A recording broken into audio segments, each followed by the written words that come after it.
On a silent night, a lonely boy stands beneath a street lamp, his face filled with melancholy. Someone nearby watches the starry sky and then turns their attention to the boy. At that moment, the night is so silent that nothing can be heard, just like the night the world was created. The man approaches the boy, and with a somber look, the boy appears hopeless, while the man's face is golden and bright. The street lamp illuminates their surroundings. The blonde man then calls the boy's attention, asking if the world's difficulties have made him fall. With an empty gaze, the boy stares at him, and the man tells him something cool, asking him to keep it close to his heart. With a smiling face, the man says that all the stars are shining for the boy and that one day, when they are both stronger, they will meet again. Meanwhile, somewhere else, people are training boxing. A white-haired boy is in the ring, landing a straight punch on his opponent's face. The crowd is impressed as someone begins talking about a person near the master, continuing to say that they heard this man is traveling the world looking for a good fighter, but never thought he would come to this gym. He is a legendary trainer who has raised 5 world champions, and is known as K. A man turns his attention elsewhere and shouts at a kid to stop listening to the conversation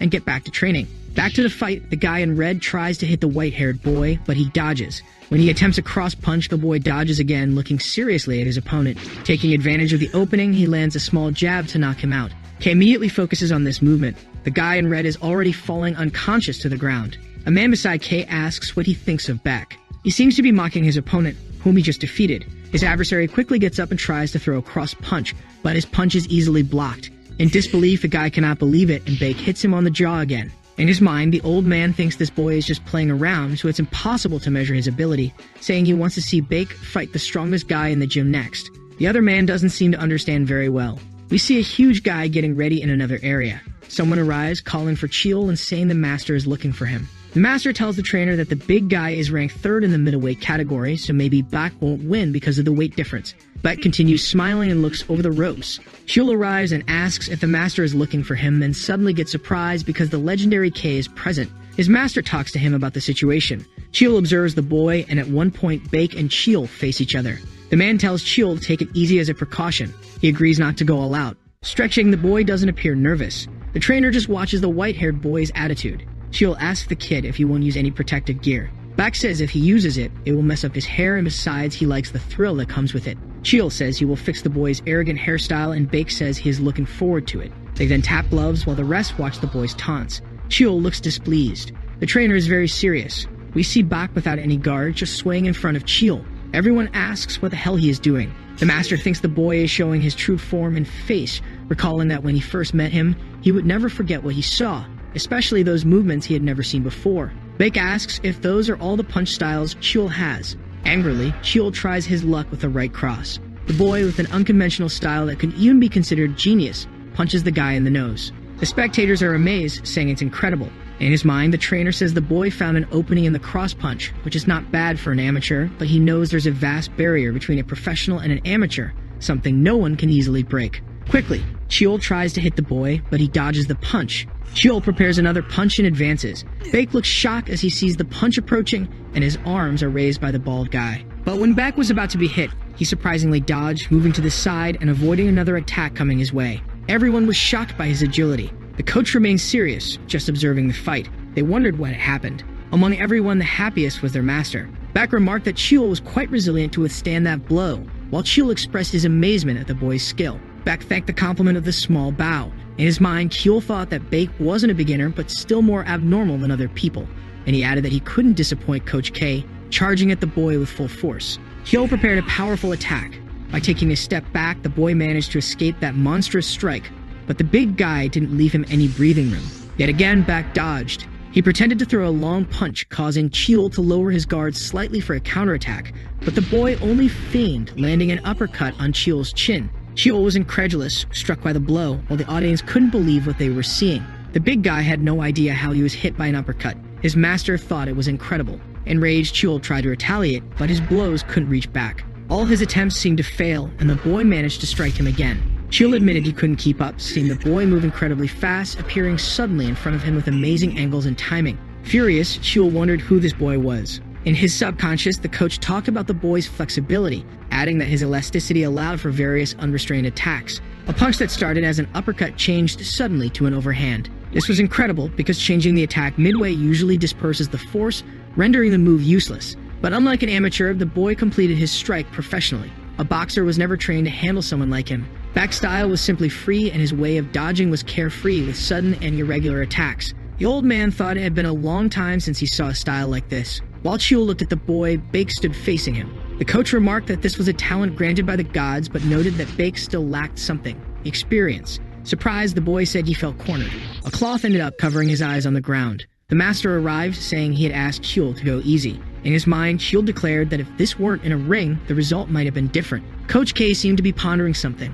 Everyone left, saying they didn't imagine Bake would be that good. Soon, the master asked the coach what he thought of the boy. Clearly, the coach said that Bake had the potential to be a legendary boxer, an innate talent, good physical strength, and a great athletic sense. But some of his moves were visibly flashy yet inefficient. In his thoughts, the coach mentioned there were some places to visit, but after witnessing this spectacle, there might be no need. They heard a noise from outside the window, seeing bullies apparently intimidating someone. The master was about to say something, but the coach stopped him, telling him to wait. They saw the protagonist being held by the collar without showing any emotion. A punch flew towards his face, but he still showed no expression, his gaze appearing lonely. Kay was somehow confused, feeling a kind of shock in his mind. Despite being hurt, the protagonist didn't seem to care. Paying closer attention to the boy's face, Kay seemed to recognize him, but still there was no emotion on the boy's face. The old man told the master he was going down and then went down, telling them to stop what they were doing. The master quickly ordered the bullies to get up. However, the coach continued to observe the protagonist return to leave. The coach questioned why he didn't even try to dodge. They just stared at each other in silence. To him, the boy could have easily dodged those worthless attacks. The boy remained silent. In his mind, Kay said that if his hunch was correct, not even a professional could touch the boy. Seeing the old man, the protagonist said he didn't care about the aggression. He fell silent, incredulous at what he had heard, bowed to leave the place, and the coach just watched him. A guy on the ground says that the boy deserved it because he shows no respect to veterans. Soon, the master asks what they know about respect, but the old man keeps watching the protagonist walk away. Kay says he will trust his intuition, but if he is wrong, something serious could happen. But he says he has always lived like this, then starts walking forward. The old man calls the protagonist's attention, so the young man turns around. We see the trainer going all out to hit the boy's head. He sees the fist coming his way and easily dodges it. The master asks what the trainer is doing, and the trainer directly asks if the boy wants to learn boxing. The boy, with an empty look, asks if it would be fun, if hitting people is fun. Kay looks at the protagonist and thinks that he doesn't have it. The boy has no desire for fame, money, power, domination, or any longing for superiority. The boy is certainly different from what he saw today because he either grew up rich and spoiled or in the worst conditions. Answering the protagonist's question, Kay asks if it's not obvious. Looking at the guys on the ground, the trainer says that those people have no guilt for hitting him and confirms that hitting other people is very fun. Humans are weak creatures longing for meaning in their lives, so there's nothing fairer than using fists. Just like in nature, brute force is the easiest way to prove your dominance. People are fanatical about the thrill of seeing a show of strength. Shouting, the old man says that the protagonist is also human, so he must strive as hard as he can. Saying that he must spread his wings and fly until the sun burns them, destroy his enemies, that's what it means to be alive. The trainer asks the boy to watch him. Then the old man assumes his stance, soon the man prepares, and then begins to demonstrate some punches, a sequence of punches. The trainer says this sequence is called 1-2, suddenly saying that the protagonist has 1 month, that's the time he will stay at the gym, and to come see him when he is ready. The master observes what just happened. On another day at school, we see some students talking and just being students. Our boy is sitting at the back looking out the window. Some boys insult a blonde kid, stealing a large amount of money from the young boy. The young boy named Jay seemed to be enduring something until Bak tells him to lean a little more, a rather deplorable situation. But Bak talks normally with the boys about going out and ends up saying that he has boxing classes so he can't go. The boy continues to endure the wait. Bak smiles, hearing his friends talk about him being the future boxing champion. In this world, there are 2 types of people, the weak and the strong. The same guy from before arrives and slaps the protagonist, saying that he got them into trouble. He goes towards Jay, saying that it's already recess, and asks him to come along. During recess in another place, Bake is eating instant noodles along with the other boys. The bully says there's nothing better than a cup during lunch and asks if Jay agrees. He says yes. Bake questions if he likes it so much, why hasn't he eaten anything yet? Jay is trembling with a caterpillar in his bowl. The bully says there aren't enough ingredients, then stands up and spits in the boy's bowl. Bake takes the guy's lollipop, saying it will give extra flavor. Everyone starts to mock the boy. Jay is almost crying. Bake asks if it's still not seasoned. The boy says nothing and continues to eat. They laugh at the situation and Jay goes to the sink to vomit. He leans against the drinking fountain. Later, the boys are playing soccer. Our protagonist and Jay just watch. Buck controls the ball and kicks it towards the goal. Both seem completely desolate. Jay asks you why he is not playing. The boy says it's not fun. Jay agrees, smiling. The boy asks the protagonist if he has something he likes. He thinks for a moment and says he has never thought about it. The image of the trainer reflects in his mind, and he wonders if he is not human. You ask Jay if he has something he wants to do in the future. He says he wants to be like his father. Jay says he bought a new game and asks you if he wants to come to his house to try it out. They keep talking and Beck notices this. Jay tells the protagonist that he always wanted to get to know him better. Suddenly, Beck kicks the ball towards the boy. Yu easily catches the ball. Beck watches the situation. Jay is astonished by this. We see that Beck is furious about it, so he walks towards them. Looking at the protagonist, the boy slaps him, pulling his hair, and says it was just a joke and asks if he can't take a joke, adding that if Yu gets in his way again, he will be dead. The protagonist has no reaction, while the boy is trembling with fear. Later, after the bell rings, Jay tells Yu that he will go ahead because he has something to do at home. Alone, the protagonist just watches. In another place, someone is training, throwing the equipment on the ground. We see someone teaching Jay when he was little how to do a jab. The boy grits his teeth and keeps punching the air, saying he has to be brave, but all he did was stand there trembling. He calls himself a loser. Sitting down, the boy says he needs to pull himself together and face the enemy head-on, but he is afraid of facing back. He says that since he was a kid, he has watched boxing, so he already knows who is weak and who is strong. He then squeezes his arm. The boy says back strength is certainly not normal, besides the weight difference. The guy was at the level of a professional athlete, but Bake was smiling while beating him. An ordinary person can't do anything in front of absolute talent. Later, when night falls, someone opens a door. Jay just watches the person enter. Getting up, the boy greets his father. He is surprised that his son is still awake. Jay asks his father about when he was a boxer and faced a stronger opponent. Well, he did. His father looks at him in silence and says that he was a professional boxer, so he always did his best. Slightly disheartened, Jay agrees with his father. His father gets up and says that he rarely encountered someone terribly strong. When that happened, he would tremble and everything he learned became useless. Instinctively, he would throw random punches, hoping his opponent would knock him out, and when he fell to the ground, he would say that finally that hell was over. But even after kneeling to the opponent, he knew he could still get up, and that is what a true boxer does. Jay's eyes shine with admiration. His father says that this only applies to a boxer. In real life, if you meet someone stronger, you should run as fast as possible. That is true courage. Both the courage of an ordinary person and that of a boxer should not be underestimated. Jay thanks him and says he will go up to his room. The boy sleeps thinking about what his father said. In another place, still at night, our protagonist is walking. School that ended 4 hours ago. Beck says he is late and adds that he was waiting for him, also mentioning that their teacher kindly provided Yu's address. The protagonist walks past him, but Bake asks where he is going and then kicks him, making him lose his balance. Yu falls to the ground. Bake pulls his hair and asks if he knows how to punch because earlier, you seem to have good reflexes. Bake gets even more serious and makes the protagonist get to know the asphalt more closely, saying he seemed like a ghost for having no reaction. Even after this, Yu still has no reaction. Beck says that from now on, the protagonist's life will become a nightmare and adds that tomorrow he should bring 150 in cash, spitting on the young man's face. Leaving, he says the protagonist is a loser. Our boy is left alone in the dark. Buck walks back home. Suddenly, he feels something strange and becomes alert. Looking ahead, he sees several people. A bald guy with a scar on his mouth asks if the kid is Bakrio. He answers yes with a smile. Then the bald guy says he is here to find out if he is really that strong. The boy takes a few steps forward and punches the guy, who falls back immediately. Beck gives a sinister smile, making the others scared.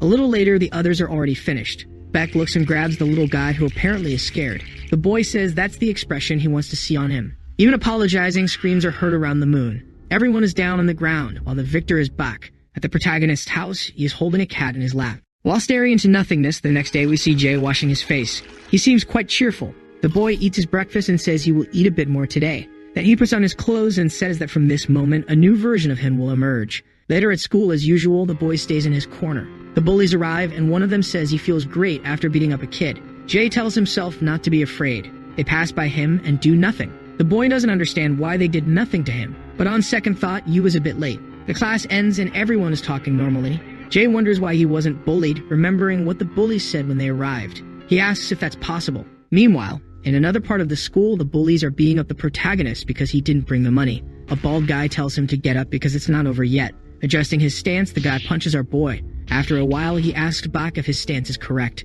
Bak says he needs to rotate his hips more. Suddenly, Jay arrives, asking them to stop. Everyone looks surprised by his action, while Jay can't believe he actually said that. The hooded guy asks what the hell the boy is doing, and the young man starts trembling. Jay is overcome with fear, wondering why he did that. Beck watches him, and then the boy says he can't back down now. The bully says Jay is trembling, but the boy says he can do this. He assumes his fighting stance. Beck laughs psychotically, while Yu watches from the ground. In his thoughts, Jay says he must stay focused. The bald guy approaches, saying they must have gone too easy on him before since he is standing up wanting to fight. Jay rotates his body and then throws a jab at the guy's face. The bald guy is quite surprised. Rotating his hips and putting his body forward, Jay throws a straight punch. All the bullies around are impressed. The bald guy stumbles to the side. The young man stays alert, having landed his first punch on the bully. The others ask what the boy is doing. In his hand, the bald guy sees ketchup and gets furious. Jay closes his guard, saying his punches are having an effect. The bald guy hesitates to advance. Jay looks at him, thinking to himself not to be afraid. The bully trembles. Beck arrives, telling the bald guy to back off unless he wants to become a basketball. Beck asks if the boy has learned boxing. As the boy approaches, Jay waits for the right moment. The guy next to him says the boy skipped the easiest level and went straight to the final boss. Getting closer, Beck smiles and says he will see what Jay is made of. The two stare at each other, and Jay says he can't win if he fights fairly. Beck jokes, saying he is right in front of him and asks if Jay will hit him. The boy says if there's a chance, he will take it. Jay manages to throw a punch, but Beck easily dodges. The boy tries to corner Bach with aggressive punches, but he dodges them all. Jay says that if he can land just one punch on Beck when his guard is down, he might have a chance. While the two fight, the bullies are surprised. Jay says he just needs to land one punch, just one, but in all his attempts, Beck dodges. The boy is already running out of breath. Beck says if Jay swings his arms like that, he is bound to get tired, so every punch needs to be precise and bold like the one he just landed. In his mind, the boy says the first strike is crucial. It determines the advantage between you and your opponent. Beck asks what is wrong because Jay froze. Staring closer at him, Beck says he knows the boy is scared. Jay screams, throwing a punch, but the boy just sidesteps and delivers a terrible critical hit. Jay falls to the ground. Beck calls for his attention. The boy says that Bach is a monster, on a completely different level from him. Bach says he went easy on him and asks the boy to stop being a coward. On the ground, Jay is trembling with fear and exhaustion. He doesn't know what to do and wonders if there is a plan B. He says he is screwed, and for a moment, his mind goes blank. The coated guy says he knew the boy had no chance. Beck asks if Jay is giving up. The boy realizes something. The image of his father in the ring comes to his mind, then he stands up. Bach says it wouldn't be fun if it ended so soon. Jay sighs determined and says that for now he will raise his guard to block Bach's attacks. If he can hold on, eventually the kid will get tired. Bach says he likes that look in the boy's eyes. Then the kid says he will start the second round. He puts his hand behind his back. Jay feels uneasy, while the kid says the fight will start now. The boy says that one arm will make it easier to block him. Bach asks if Jay won't do anything. Suddenly, the boy takes a punch and is surprised, but says he can't let his punches go through, so he must focus on his stance. The kid says that's not bad. He rotates his foot, launching several blows. Jay tries to endure. He has to endure because he's used to getting beaten up. Bach smiles and then punches the boy in the stomach, making him step back a bit. Bach says this feeling is great. Jay says the kid focused his attacks on his face to distract him, then hit him in the stomach. To prevent this from happening again, he needs to block him completely. Beck says the boy is thinking of covering all sides and wonders if he should play a bit more. The kid throws a quick punch and then sends another sliding sequence to the side. Beck hits the boy in the ribs but quickly moves to another attack. Jay says he needs to endure this. The orange-haired guy says that in the end the boy is getting beaten up. Jay says if he can hold on, eventually an opening will appear. The boy notices Bach's foot stop moving and realizes he is preparing a knockout blow. The movement is too long, so it's now or never. He will gather all his strength to land this punch, so he only needs this chance. Surprisingly, Bach just dodges and launches a crushing counterattack. In a flashback with a total of 13 wins, 12 losses, and 2 draws, Jay says probably no one remembers his father as a strong boxer, but no one thinks he is weak either. His father was a courageous boxer, which is why Jay always admired him. His father is working at a construction site, looking at the horizon, remembering his happy son, subconsciously wishing his son good luck. Beaten on the ground, the guy asks if they saw that, and the other questions if Jay is not dead. Beck watches the boy on the ground. He wonders why he is dizzy, while the world is moving. He wonders where the ground is because he needs to get up. Jay says he needs to resist. Beck says if he stays firm, he will surely get tired and then have another chance. But at this moment, he hits him again with all he has and questions if that was the plan, laughing and saying it's too obvious. At this moment, Jay doesn't know what to do, but he says it's not over yet, so he needs to pull himself together. He says he can still move. He tries to punch Beck again, but Beck dodges and counterattacks with a blow to his face. The boy doesn't know what to do. Beck seems to enjoy this. Immediately after, he slaps the boy in the face. At this moment, Jay is incredulous. The kid slaps him again and again and again. Beck hits him. Jay lies on the ground, breathless and without any strength. Beck says in the end, the boy only knows 1 or 2 things about boxing. Jay remembers his father's words saying that even if he is on his knees, he can still get up. Beck says this was very fun, and from now on he won't bother him anymore, so he should stay in line. He stands up trembling. The boy asks Beck to wait, while his father's words resonate, saying that a true boxer doesn't give up. Jay tells the kid it's not over yet. Beck glances back. The orange-haired guy says the boy has courage, while the hooded guy says if he keeps this up, he will end up dead. Yu does nothing. Beck looks back with great anger. Jay sees a punch coming, but unfortunately, it was impossible to dodge. He is practically unconscious. Beck grabs the boy and starts beating him. The bald guy asks what will happen if the boy dies, and the other says he asked for it. Beck asks if he hadn't warned Jay to stay in line. People like him should be beaten until they learn their place, and questions if Jay really thought he could fight, asking if he thought learning boxing would let him defeat him. No matter how much Jay tried, he would never beat him. The boy says he never tried to win. Beck doesn't understand what Jay is talking about. He continues asking if Beck doesn't get it. Jay says he's not the same as before, so he has already won. Besides, he doesn't care about being the best in the region. Beck is speechless. Jay shouts that he will become a great boxer. The kid gets furious again and starts punching Jay. As he punches, he asks if Jay still thinks this is for wimps. In the background, someone asks if this is fun. Everyone watches. We see the protagonist standing. He asks if punching people is fun. Elsewhere, the master asks what the trainer was doing with the boy earlier. He asks the master what he thinks about trusting his instincts. The master doesn't know what to say. Kay says that when he looked at each athlete he trained, he had a specific feeling about them, the feeling that they would conquer the boxing world. He felt the same way about Bake, but that boy is a completely different animal, an unknown feeling. The master asks what kind of unknown feeling the trainer is talking about. We see the protagonist standing. The bald guy asks if today is some special day for crazy people. Approaching Yu, he tries to say something but takes a devastating punch and several more in succession. The trainer says he felt chills, a fear that made him tremble. No one understands anything. Bake looks back while the protagonist shows no reaction. The hooded guy sees and tries to run to attack Yu, but the protagonist easily punches him, instantly knocking him out. The orange-haired guy gets scared and runs away. Bake is confused. The master questions, and the trainer asks if he hadn't felt it when he first saw him, at expression, his look. He seemed bored while those fists hit him. The master seems not to understand the situation. Yu stands vaguely looking at Bak. The master asks if it's possible to be bored while being beaten. Smiling, the trainer says it's impossible. He threw a punch intending to take his life, but he dodged it easily. The master is surprised. Then the trainer explains that an ordinary person's speed can't keep up with a boxer's. That's why boxers train for years, but that guy was able to see his fist coming, moving with precision and grace, almost as if he had planned it. Then he asks if the master knows what that means. The trainer says he has met many geniuses, but never saw a child like that. Bek and Yu stare at each other. Bak wonders what this tension is and why the hell the boy is looking at him like that, approaching him while threatening. But in a brief moment, his face was reduced to nothing. The trainer says that it's not just reaction speed. While Bak screams, the trainer says that time flows differently for Yu. The boy asks if his eye is still intact. He continues, saying that the boy is not a genius, but of a completely different breed. Bek is terrified. While the trainer says that the boy is not human, but a monster, going back to Bek's past, everything started with a simple why. Why doesn't he dodge? Why doesn't he punch harder? It didn't take long for Bek to find that answer. A guy bumps into him. He gets annoyed serious. Bek just stares at him. Shortly after, the guy is on the ground. Bek says others are weak and he is strong, adding that the feeling of being superior is good. Since that day, he started fighting. Bek asked others to idolize him more, to fear him more, much more. Before he realized it, his fame spread. People came to fight him, thinking they would defeat him. His heart raced every time he found an opponent. Along with the pleasure of winning and defeating everyone, Bek realized something, how strong he is and how weak they are. This way of thinking took him to the top. Bek felt chosen, but now he is scared of a simple jab. He wonders if it's really possible to throw a punch like that. Bek says it's impossible because he is the chosen one. Even the trainer recognized him as a genius. Standing up, Bake says he made an embarrassing mistake, and that punch must be pure coincidence. At this moment, Bake gets angry, then goes after the protagonist. Bek says now he will give 100%. Yu just watches. The boy wonders how he will hit the boy while moving fast. Bek says he will put all his strength into this punch and beat him until he bleeds. The boy prepares for the attack. Yu assumes his stance. Bek thinks the protagonist will dodge, then breaks Yu's guard, saying that this is the difference of a talent chosen by the gods. But with some ease, the protagonist dodges. Bake is astonished by this. Yu comes from below and punches Bake, almost knocking him out with this blow.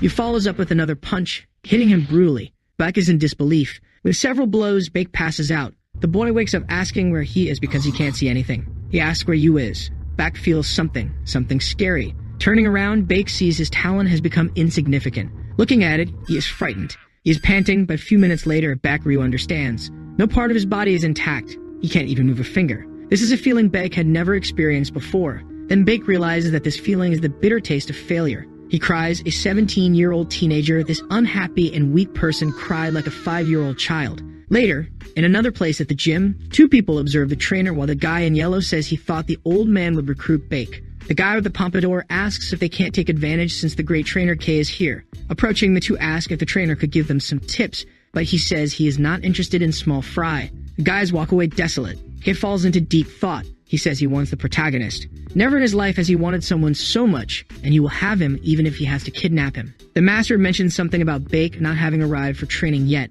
The door opens. The master says Bake took too long, and we see that it was our protagonist who arrived. Everyone watches him. K asks if he wants to learn boxing, and the protagonist says yes. The trainer says he will make him a professional boxer. Yu says he has a condition. Our boy's hand is all injured. K notices this. Yu says he needs money to pay the hospital bill. The trainer realizes what happened and asks if Bake was a formidable opponent. Yu honestly says he is weak. The master is incredulous. K asks if he really only needed the money for the hospital bills. The old man says he would buy the entire hospital if necessary. Then the trainer tells Yu to show him the way to the hospital. Leaving, K says he owes one to the master. At the hospital, we see Bake in bed. K says Bake was definitely beaten. Probably after this incident, his ego was quite hurt, but that's not his concern. Jay is also in the hospital. Yu watches him while remembering the boy shouting, which makes him smile. The trainer asks if Yu is ready. He says yes. Arriving at the boy's house, K asks if that is where Yu lives because it is empty. The trainer asks if the boy had parents. He says no. K says he will return in a week with all the paperwork. The trainer asks the boy's name. In a flashback of a woman, for a brief moment, she says Yu. His cat approaches. Then the protagonist responds that his name is Yu. K says that from today, Yu will receive a new life. He will introduce him to a whole new world. Destiny leads each person to a predestined path, just like some who achieve greatness without much effort, while others are left behind. In this impetuous and rational race of life and destiny, only the will of the brave will remain, and they will be the only ones to march with their heads held high. The trainer asks if Yu is ready. Holding the cat, Yu says yes. He looks at the protagonist, thinking that something doesn't seem right. The trainer puts gel on his hand, smooths Yu's hair, and says that the protagonist's appearance is much better. A while later, the two arrive at the airport. The cat is a bit tired from the trip. Kay sees the people who took care of the luggage. The woman welcomes them, and Kay asks if things are going well while he was away. The butler says he will take the protagonist's luggage, but Yu says it's not necessary. The girl observes our boy and introduces herself, saying her name is Carmen and she is the gym manager. Carmen says there is a car waiting for them. Arriving at the destination, they get out of the car. The protagonist looks around. The girl says this is the house where you will stay. She says the protagonist didn't want a big house, so she made an effort to find a smaller one and adds that if he needs anything, he should just call her. The trainer says the protagonist doesn't have much luggage, so they will go straight to the gym. Kay says this is his gym and it is called Lions Boxing Club. When the trainer arrives, everyone watches. The manager says this gym can be considered the largest in the country with many benefits. Carmen continues to talk about the gym. The people look at the protagonist, impressed by his newness. A boy also watches him. Carmen says most of the boxers in the gym are professionals, but few are trained by the trainer. Our boy says he understands. The girl gets angry, saying these geniuses always have the same attitude. Kay introduces Yu to another trainer named Arnaud and adds that soon they will give the protagonist a tour and get accustomed. The trainer notices Yu looking at another corner. Kay says those posters are world champions he trained himself. They are so worthy that their names mark the boxing world. The one on the right is his best masterpiece, but at this moment he is already at another gym. Kay tells Carmen to prepare 2 heavyweight slots tomorrow for Yu. She agrees. The trainer silently asks Yu to watch closely to realize that there are also monsters like him. In a championship, people are screaming. From above, the trainer and Yu observe a fight happening below. The guy in the ring looks scared. We see a monster directing a blow at him, followed by several punches.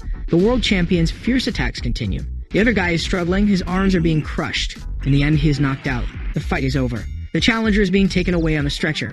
Everyone asks if there is anyone who can take the belt from the invincible champion. The trainer laughs, saying the guy has the same destructive power as always, and then asks you to listen to those cheers, because in the near future, people will go crazy for him. All the wealth, fame, and honor will be his. Kay shouts that he will make you a king. In his thoughts, he says that finally, the moment of his dream coming true is approaching and adds that he is looking forward to it.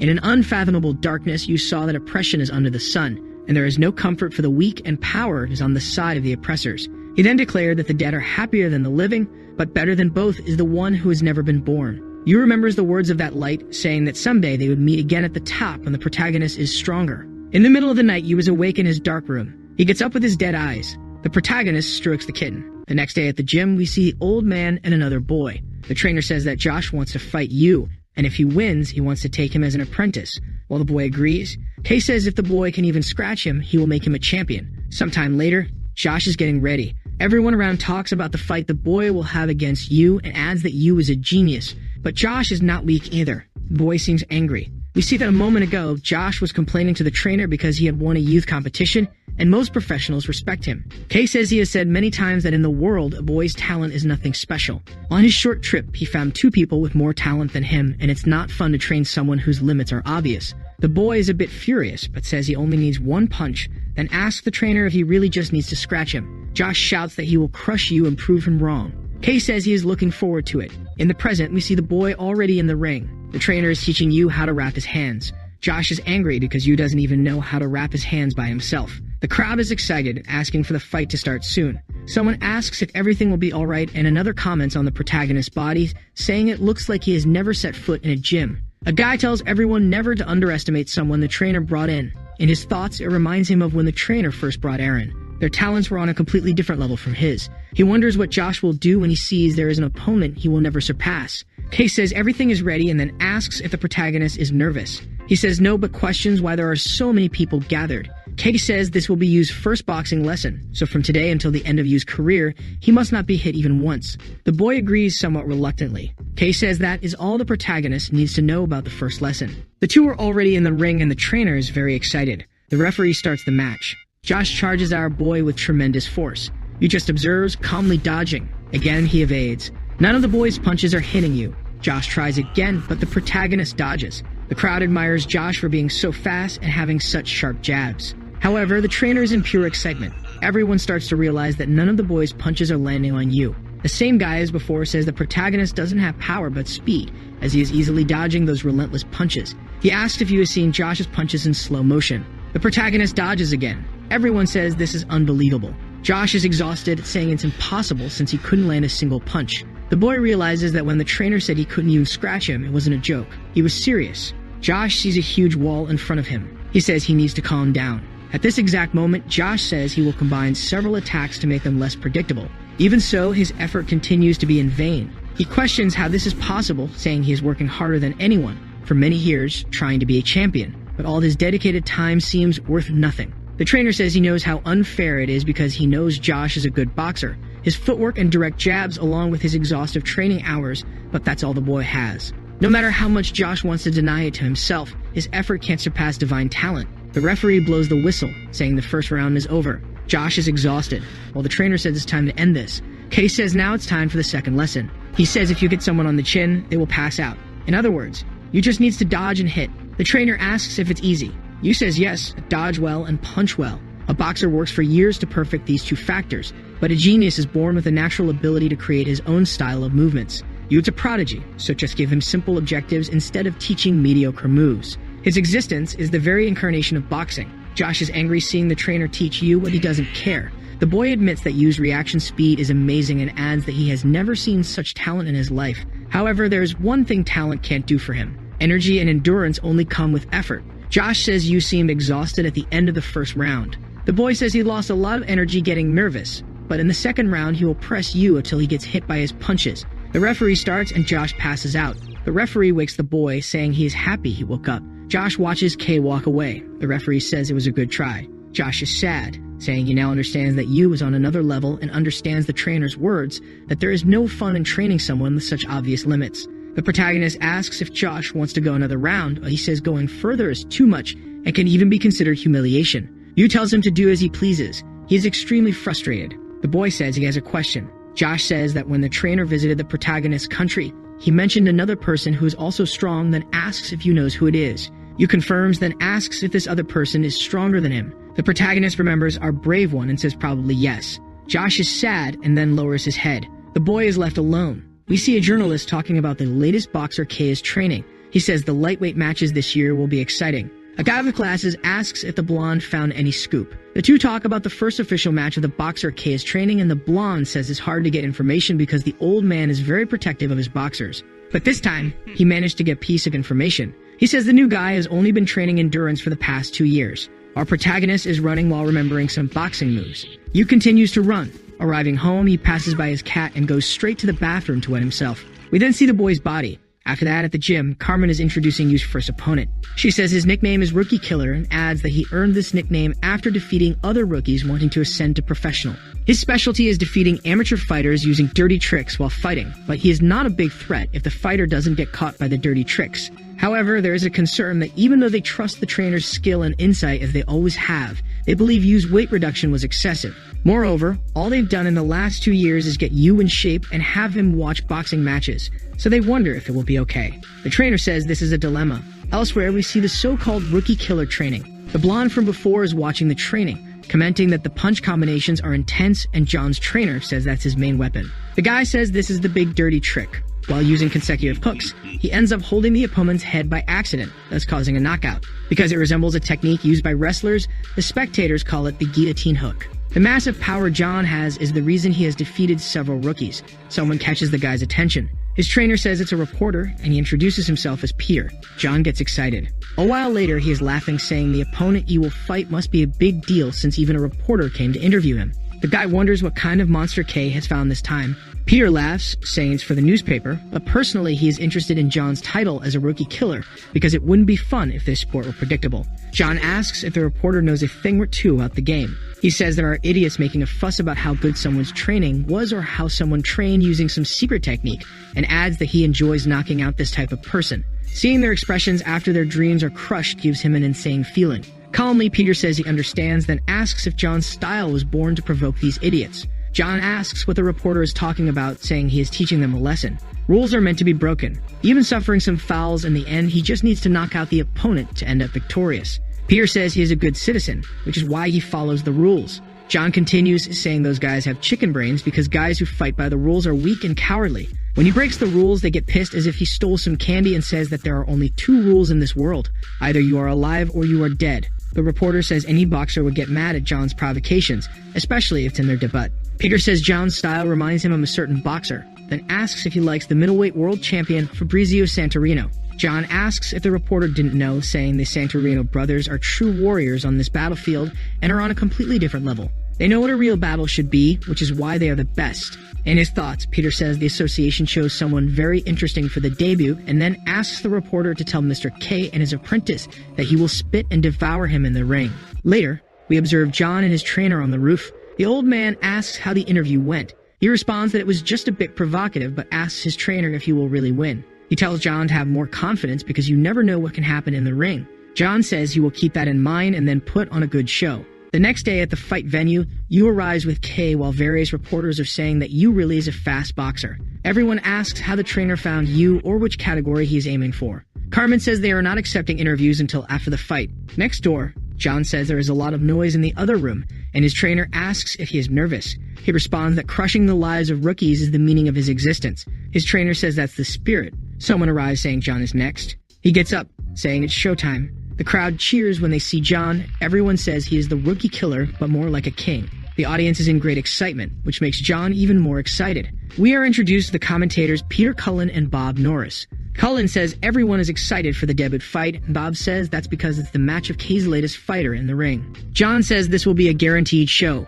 He has never seen so many people for just one match, so he can't wait to see the look of disappointment. Cullen says Yu has arrived standing at 175 centimeters and weighing 61 kilograms, wrapped in a mysterious cloak. He wonders what K will show them. K looks at Yu and then asks him to step up. He looks and climbs up as the trainer asked, looking up and seeing the lights. Peter asks how the match will be for someone who has only trained endurance for 2 years. Someone in the background watches. The trainer tells John to keep a close-range fight to prevent the opponent from making quick movements. K tells Yu to do exactly what he asked, no more and no less. Cullen says the match will begin, asking if the big guy will finish off the opponent or if the young one will emerge victorious. John thinks Yu is too calm for a rookie. He wants to see if he will stay this calm after the fight starts. Everyone watches the fight begin. The referee starts the match. John says it's time for a welcome trot, but something happens. Someone like this awakened a fear in John that he had never felt before, making him tremble until he swallowed hard. A kind of fear he never thought he would experience, like a gun being pointed at him.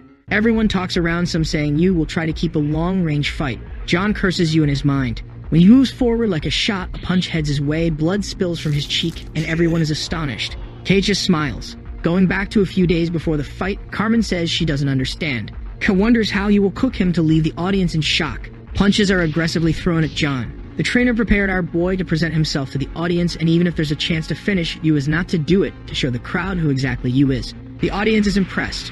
The other trainer asks what kind of monster he brought this time. John looks at the ground, saying he blacked out for a second. Then he sees blood. The referee blows the whistle to stop the